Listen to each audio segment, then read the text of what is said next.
custodian of the two holy mosques, and then ladies, gentlemen, majesties, highnesses, excellencies, and Honorable Secretary General.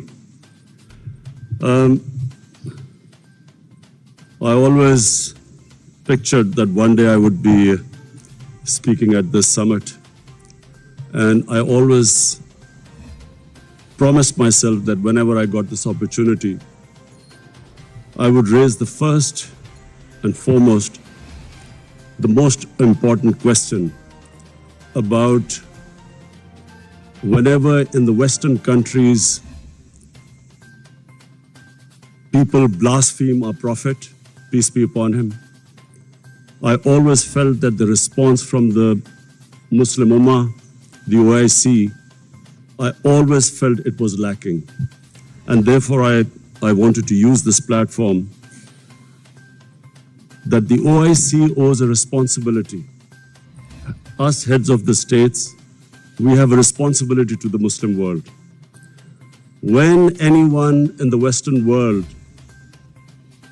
blasphemes our Prophet, peace be upon him, it is a failure of the OIC that we have not been able to explain to the Western countries that the love and affection that we feel for our Holy Prophet, that how he lives in our hearts.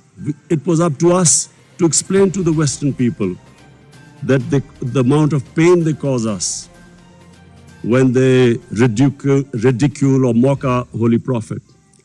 And we must know that in the West, people do not treat religion the way the Muslim world treats Islam.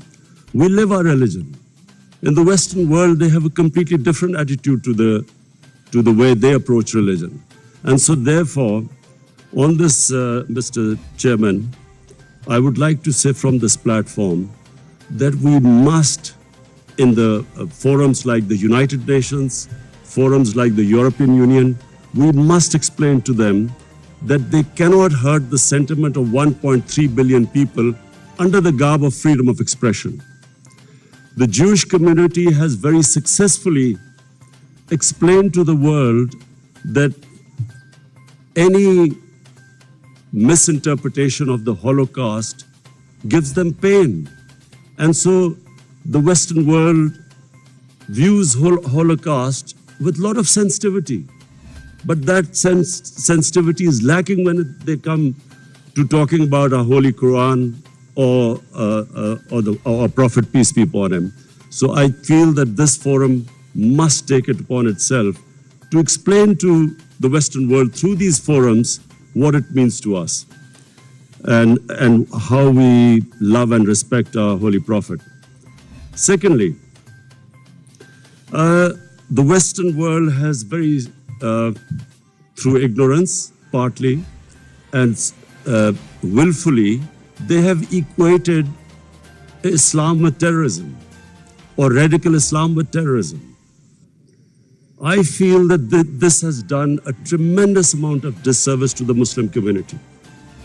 Religion has nothing to do with terrorism. No religion allows killing of innocent human beings. But by doing this, two things have happened against the Muslims. Number one, it has led to Islamophobia. Whenever there is a Muslim involved in terrorism, the word Islamic terrorism or radical Islam, the moment that is referred to define terrorism, the people in the West cannot distinguish between a moderate Muslim and a radical Muslim. So the whole suspicion is raised against Muslims everywhere.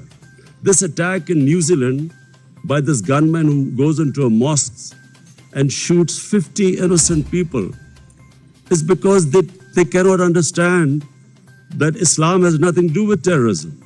And they have this indoctrination that somehow whenever a Muslim is involved in terrorism, it's something to do with Islam. Before 9/11, 80% of the suicide terrorist attacks were by Tamil Tigers. But no one blamed Hinduism for it, and quite rightly, because religion had nothing to do with it. It was a political struggle. When the Japanese in the Second World War indulged in kamikaze pilots who blew themselves up on American ships, but no one blamed the Japanese religion for it. So this is my second point. I feel that it causes Islamophobia because we, the heads of Muslim states, have not been able to explain to the West, not powerfully enough, that Islam has nothing to do with terrorism. Political struggles have everything to do with terrorism.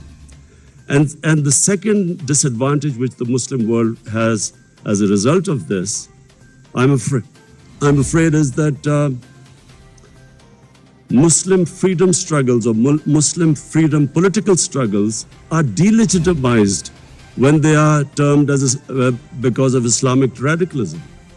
For instance, after 9/11, the people of Kashmir have been conducting a political struggle for their freedom. But after 9/11, it was oppressed, calling it Islamic radicalism and Islamic terrorism. Similarly, the Palestinians.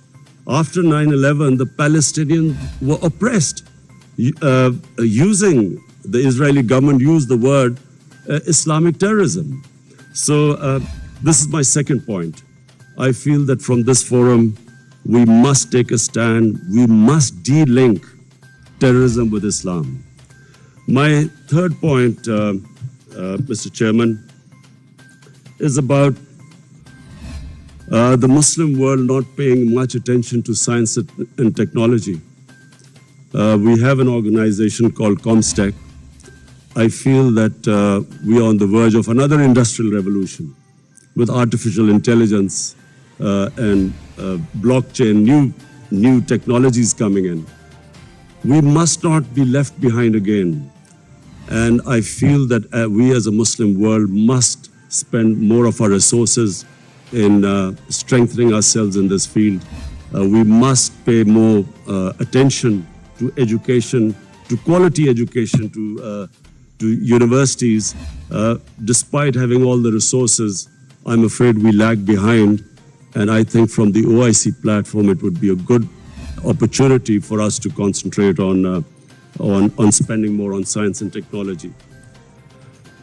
Finally, Mr. Chairman, I would like to say that this is